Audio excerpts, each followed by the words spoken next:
শিশুকে কি নৃশংসভাবে হত্যা করা হয়েছে। তো এর সঙ্গে দুদু সাহেবের কথা যদি মানি, জামাতের কি সম্পর্ক ভাই?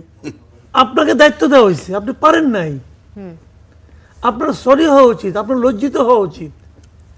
সেটা তো হচ্ছেই না, আপনি আরেকজনের উপর দায় চাপাচ্ছেন। আমরা শুনি, নানা রকম কথা শুনি যে সালাউদ্দিন সাহেব নাকি স্বরাষ্ট্র মন্ত্রণালয় পেতে চাননি, উনি নাকি অন্য কিছু চেয়েছিলেন, সেটা না পাওয়াতে উনি নাকি এখানে মন দিচ্ছেন না। উনি অযোগ্য আমি তা বলছি না, কিন্তু উনি হয়তো অনেক যোগ্য, কিন্তু এই কাজটা উনি পারছেন না, এটা সত্য। তো আইন শৃঙ্খলা অবনতির দায়ে আমাদের স্বরাষ্ট্রমন্ত্রীর পদত্যাগ দাবি করেছে জামাতে ইসলামী। বিএনপির ভাইস চেয়ারম্যান শামসুজ্জামান দুদু বলেছেন যে জামাত ইসলামকে নিয়ে ব্যবসা করে, ইসলামকে নিয়ে ব্যবসা করে। দেশে যত অপকর্ম হচ্ছে সব জামাত ইসলামী করছে, কিন্তু চাপিয়ে দেওয়া হচ্ছে বিএনপি সরকারের ওপর। এই যে বিরোধী দলের ওপর দায়ে চাপিয়ে পার পেয়ে যাওয়া, এটার কি সুযোগ আসলে আছে নাকি বিএনপি? কিছুক্ষণ আগে আবু হেনা রাজ্জাকি বলছিলেন যে স্বরাষ্ট্র মন্ত্রণালয় সবচেয়ে বেশি, আমাদের স্বরাষ্ট্রমন্ত্রী অন্যান্য অনেক বিষয় নিয়ে কথা বলেন, কিন্তু তার নিজের মন্ত্রণালয় নিয়ে কথা বলেন না। নিজেরা আইন না মেনে আরেকজনের ওপর চাপিয়ে দেওয়ার চেষ্টা করছেন। আসলে বিএনপি সরকার ক্ষমতা নেয়ার পর থেকে এখন পর্যন্ত দায়িত্বশীলতার পরিচয় দিয়েছে না দায়িত্বহীনতার পরিচয় দিয়েছে? এখানে আসলে নিজে না মেনে অন্যের উপরে চাপিয়ে দেওয়া অথবা সব অপরাধ জামাত করেছে, এগুলি না অতি সরলীকৃত রাজনৈতিক বক্তব্য। কিন্তু এই রাজনৈতিক বক্তব্য শোনার জন্য তো আসলে আমরা এখন প্রস্তুত না। আমরা একটা সরকারকে দায়িত্ব দিয়েছি দেশ চালানোর জন্য, এবং দেশ চালানোর জন্য যা যা করা দরকার তা ওই সরকারের লোক করবেন, ওই সরকার করবেন, এটা আমরা কিন্তু প্রত্যাশা করি। এখন আইন শৃঙ্খলা মনে করেন অবনতি হয়েছে, আমরা দেখলাম একটা শিশুকে কি নৃশংসভাবে হত্যা করা হয়েছে। তো এর সঙ্গে দুদু সাহেবের কথা যদি মানি, জামাতের কি সম্পর্ক ভাই? বলেন আপনি ভাই, এটা কি কোনো কথা? আপনাকে দায়িত্ব দেওয়া হয়েছে, আপনি পারেন নাই, আপনার সরি হওয়া উচিত, আপনার লজ্জিত হওয়া উচিত। সেটা তো হচ্ছেই না, আপনি আরেকজনের উপর দায় চাপাচ্ছেন। তো এগুলো তো ভাই ভালো না। শুনুন, আমি একটা ব্যাপারটা বলি আপনাকে, আপনি কি করছেন, আপনি কি বলছেন, এই সবই কিন্তু থেকে যাচ্ছে, মানুষ সব দেখছে। আপনি যদি মনে করেন মানুষ কিন্তু দেখছে না, মানুষ ভুলে যাবে, আমি যেটা বলবো মানুষ এটাই বিশ্বাস করবে, ভাই সেই দিন তো নাই। মানুষ প্রতিদিন মিলিয়ে নিচ্ছে। আপনি যে দুদু সাহেব যে কথাটা বলেছেন, বলেন প্রত্যেকটা ঘটনাকে ধরে ধরে বলা যায়, ভাই এখানে জামাতের ইনভলভমেন্টটা কোথায় বলেন?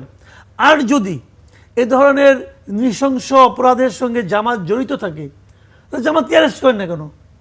আচ্ছা, আবার এদিকে জামাতের কথা যদি আমরা, যেহেতু প্রসঙ্গটা আসলো যে স্বরাষ্ট্রমন্ত্রীর পদত্যাগ দাবি করেছে জামাতে ইসলামী, এটিকে আপনি কিভাবে দেখেন? যে স্বরাষ্ট্রমন্ত্রী, যে বিষয়টি আমরা আসছিল কিছুক্ষণ আগে কথার মধ্য দিয়ে, যে সালাউদ্দিন আহমেদ অনেক বিষয় নিয়ে কথা বলেন কিন্তু নিজের মন্ত্রণালয় নিয়ে কথা বলেন না, বলছিলেন আবু হেনা রাজ্জাকি।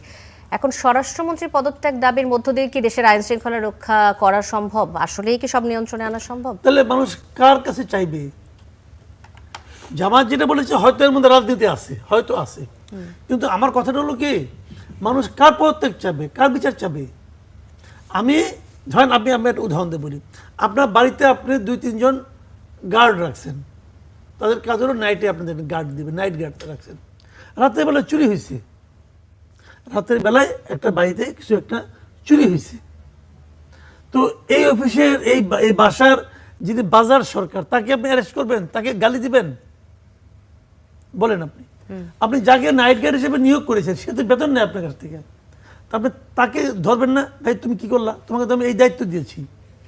তো আইন শৃঙ্খলা রক্ষার জন্য যে লোকটাকে দায়িত্ব দিয়েছেন প্রধানমন্ত্রী, এই সরকার প্রধানত কয়েকজন লোককে দায়িত্ব দিয়েছে স্পেশালি, যে আপনি এটা রক্ষা করেন, আপনি এটা করেন, আপনি ওটা করেন। আমরা শুনি, নানা রকম কথা শুনি যে সালাউদ্দিন সাহেব নাকি স্বরাষ্ট্র মন্ত্রণালয় পেতে চাননি, উনি নাকি অন্য কিছু চেয়েছিলেন, সেটা না পাওয়াতে উনি নাকি এখানে মন দিচ্ছেন না, এরকম শুনি। যদি সেটা হয় এবং যদি উনি সরকার প্রধানের জন্য গুরুত্বপূর্ণ হয়, তো উনি যেটা চেয়েছেন সেটাই ওনাকে দেন, অসুবিধাটা কি? কিন্তু তাও দেশটাকে ভালো চলতে দেন, স্বরাষ্ট্র মন্ত্রণালয় একজন যোগ্য লোকের হাতে দেন। উনি অযোগ্য আমি তা বলছি না, কিন্তু উনি হয়তো অনেক যোগ্য, কিন্তু এই কাজটা উনি পারছেন না, এটা সত্য। তো উনি যখন স্বরাষ্ট্র মন্ত্রণালয়ের দায়িত্বে আছেন, ওই সময় দেশে একের পর এক বড় বড় অপরাধ হচ্ছে, তো উনি বলবেন কি আমি কি অপরাধীর ঘরে যেয়ে বসে থাকবো, আমি কি সব কিছু করবো? না, আপনি সব কিছু করবেন না। কিন্তু অপরাধ থামানোর জন্য আপনার কিছু পদ্ধতি নেওয়ার বিষয় আপনার আছে, সেগুলো আপনি নিতে পারছেন না, আপনি কার্যকরভাবে কাজটা করতে পারছেন না, অথবা আপনি পুলিশকে অ্যাক্টিভ করতে পারছেন না, কিছু একটা ঝামেলা আপনার আছে, তাহলে হচ্ছে না কেন? জি। তো এটা তো মানতে, আপনি তাহলে শুরুতেই বলতেন যে আমি স্বরাষ্ট্র মন্ত্রণালয়ের দায়িত্ব নিতে পারি, কিন্তু আমি দায়িত্ব নেওয়ার সময় কিন্তু কোনো চুরি ডাকাতি আমি থামানোর জন্য কোনো গ্যারান্টি দিচ্ছি না। উনি বলেন না কেন? বলুক, তাহলে তো ওনাকে সরাই দেবে এখান থেকে। উনি বড় মুখে বলেছিলেন পারবো, কিন্তু পারছেন না। ধন্যবাদ মাসুদ কামাল।